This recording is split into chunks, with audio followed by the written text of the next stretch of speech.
Hello. Welcome to another installment of the Central American Group's podcast, in which experts discuss topics related to doing business in Costa Rica, El Salvador, and the rest of the region. Hello. Welcome to another installment of the Central American Group's.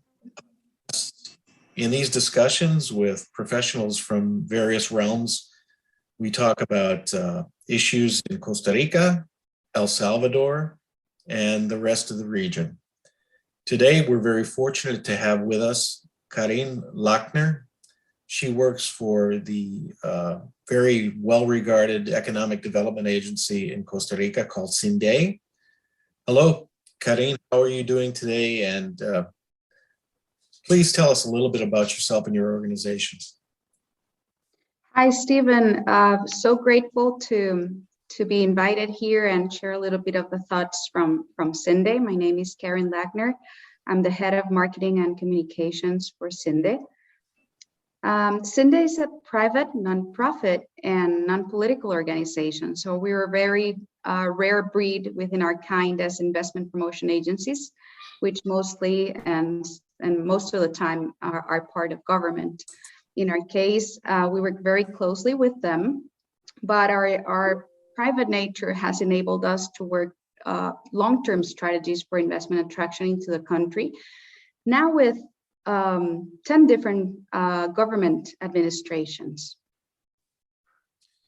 Well, one of the things I think that would be very interesting to our listeners is, I know that you recently won a very prestigious award, that was given to Cinde by the UN International Trade Center. And maybe you could tell us a little bit about that. And after that, if you could explain to us what potential investors could expect from your organization in terms of services to help them do their research on Costa Rica. Of course. Well, yes, we are very humbled by this recognition that the ITC from the United Nations has given us. The ITC, I don't know if some of the listeners are familiar with it, but the ITC is part of the UN. They work hand in hand also with the World Trade Organization, and they focus very much on providing a wide area of capabilities, for example, advisory services and capacity building for different countries, mostly to be able to leverage a lot of that trade intelligence and enhancement of policies, both to help attract investments into countries, as well as create export capacity. So a lot has to do with that, as well as creating and leveraging now the momentum of digital tools to enhance, for example, e-commerce platforms or digital trade as well. So that's a little bit of their vocational focus, if you would call it. Cinde has been working hand in hand with them for several years. And we have gone through different evaluations. They have this tool. So this is not what we would call a fashion contest. It's actually a very thorough evaluation that we have, and that goes on 225 indicators that were evaluated. So it's a thorough process, as I said, and Cinde is very humbled to have earned a 95.27 score. So it's the highest ranked institution in the world right now out of 85 different agencies that this center has evaluated thus far. What are some of the variables specifically that they assess? Yes, well, they have, I would say, like 4 main pillars, and this, of course, are breaking down to more specific areas.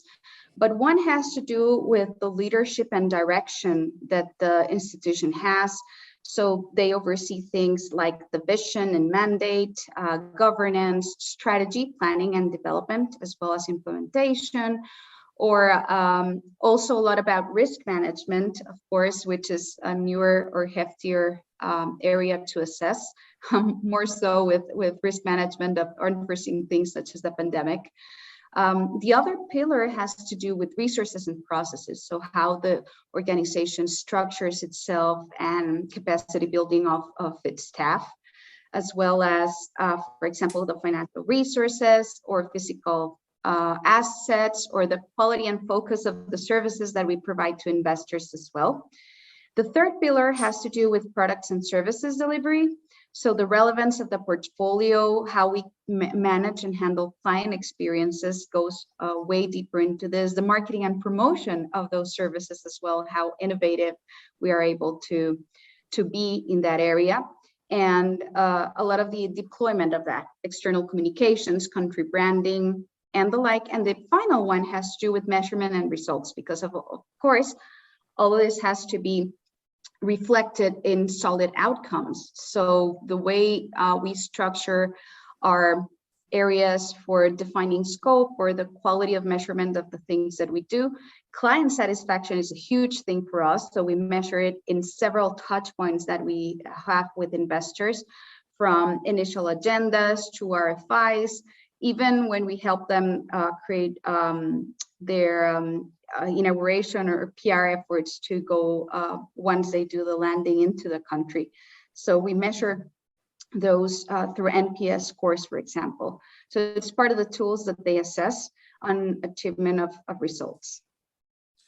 Now, what does this all mean for investors, and how does it affect their site selection process? Well, we at Cinde have a philosophy of being completely client-centered focused. And for us, the investing companies come first. Sometimes that means that it gets us into trickier relations, even with some government instances, but that's what we are here for, to help investors. So we see the site selection process as just the initial part of our investor relation. On that stage, we help and provide all the data that is necessary with objective information. Of course, sometimes it's public information, but we help do the number crunching or the tailoring towards the interest of the investor. There's a lot of data. We soak in data, and this day and age ever more so. But the value of it is how we process it and make it a compelling and relevant information gathering for business purposes. So that's what Cinde does. And now we have strengthened that area, focusing on true investment advisory. So we had brought on board profile of business analysts as well. So we help companies assess, for example, we go into deeper analysis, such as run P&L efforts with the information that companies have, and input, for example, what it could look like leveraging our free trade zone regime, which is part of the incentives program that Costa Rica has, to portray that on a 5-year time frame or 10-year time frame, and understand what your bottom line ROI would be on operations in the country. So those parts are completely personalized experiences on how we help companies assess that site selection. We do benchmarks as well. So we gather information from competing countries or other sites that the company might be assessing, and do it objectively as you would with any other. And all our services are completely free of charge. So that's part of a benefit that companies can get, and having the excellence behind it to do that get data gathering the most professional way. You know, that's very valuable. Given the description that you've just given about some of the services that you provide, I know that if one goes out to private consulting agencies, maybe Ernst & Young, people of that nature, these are things that can be upward of $100,000 if you're paying companies to do that kind of research. So what you offer obviously is incredibly valuable. But beyond crunching numbers, what other things do you do? Well, of course, that's just the beginning part of it, because once companies are assessing that on paper, it's not the same as being able to come into the country and look at things by themselves. So when they do decide to do that, we provide business agendas with either peer companies that are already operating in the country, so that they can have peer-to-peer conversations with investing companies and objectively assess that. We even provide meetings with different academia to understand, to better understand the talent pools that they're able to create, the curricula and skill sets that we are developing as per talent building. And we seem to have created a very strong network of strategic partners that help both in the understanding of what a landing into the country would be, but also once the decision is made, to be able to have the softest landing into the country. So we have right now at Cinde a network of over 83 proven partners from tons of different categories. So we have legal advisors, big firms, smaller firms, environmental agencies, which in Costa Rica is a very thorough process because we are very keen on sustainability. We have companies for helping you understand the ways around immigration or tax consultancy, HR and recruitment, even facilities. So we have firms related to architecture or office design, even furnishing. And once you're operational, we have facility management or cafeteria services. So all the things that investing companies need. We have that proven network of companies that already have worked with other multinationals and that are our partners to help that process be as streamlined, as soft as possible.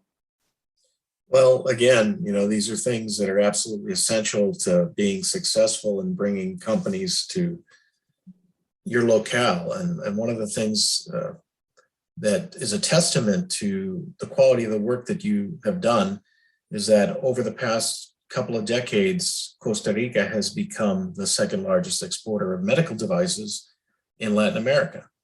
And that's a pretty impressive accomplishment for a country that's about the size of Massachusetts. So congratulations on your good work there.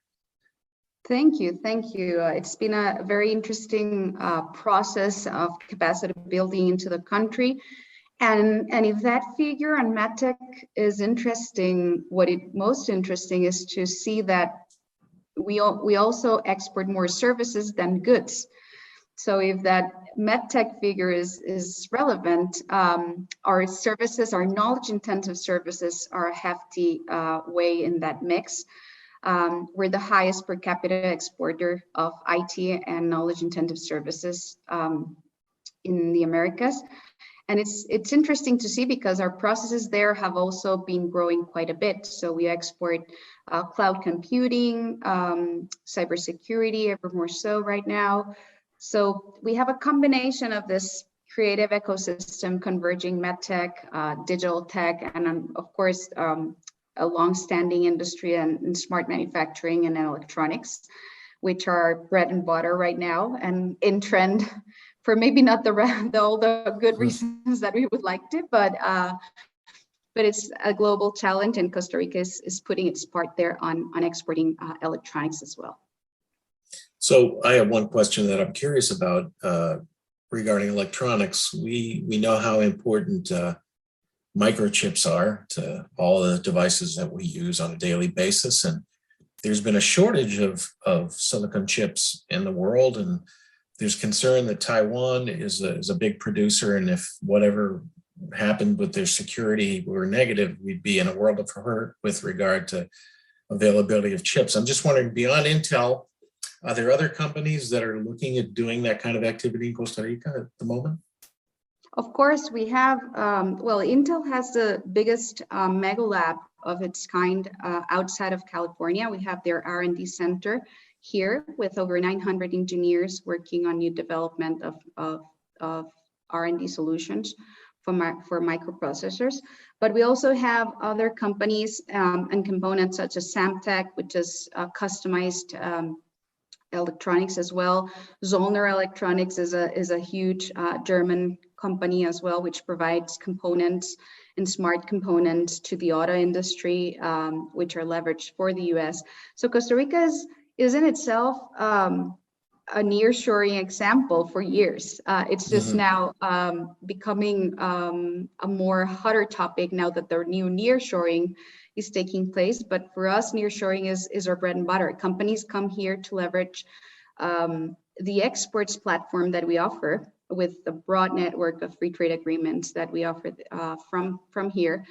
to reach different markets. So we have had a free trade agreement with China for the last 10 years, which is not new for us, but we also have a free trade agreement with the US and the rest of Central America.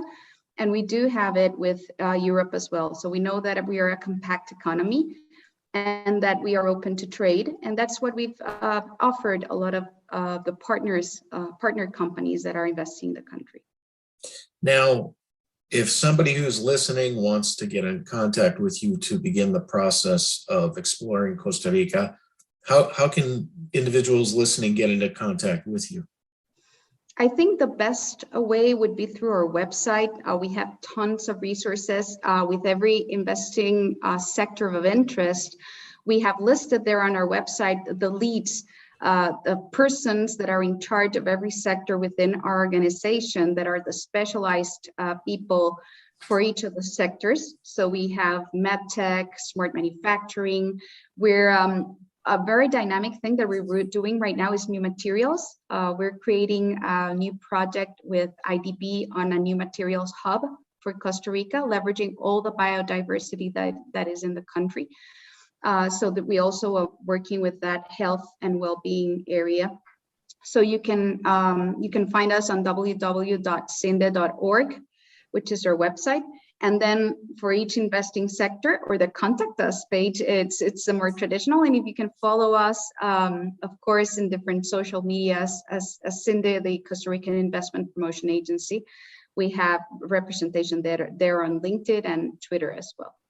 Okay, with your permission, of course, I'd like to be able to, in the text below the box where the audio plays on our website, I'd like to put a link to your LinkedIn page. Would that be okay? Because perfect, yes. Somebody might want to contact you directly, and that'd be a way of doing it as well, I'd assume. Wonderful. No, we would really appreciate that.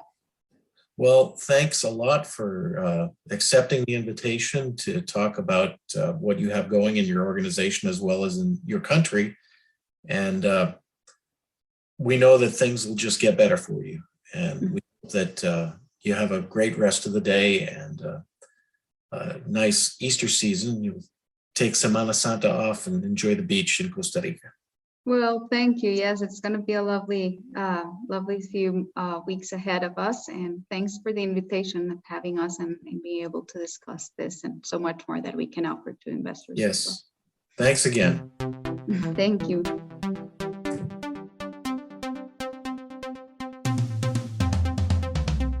Thank you for listening.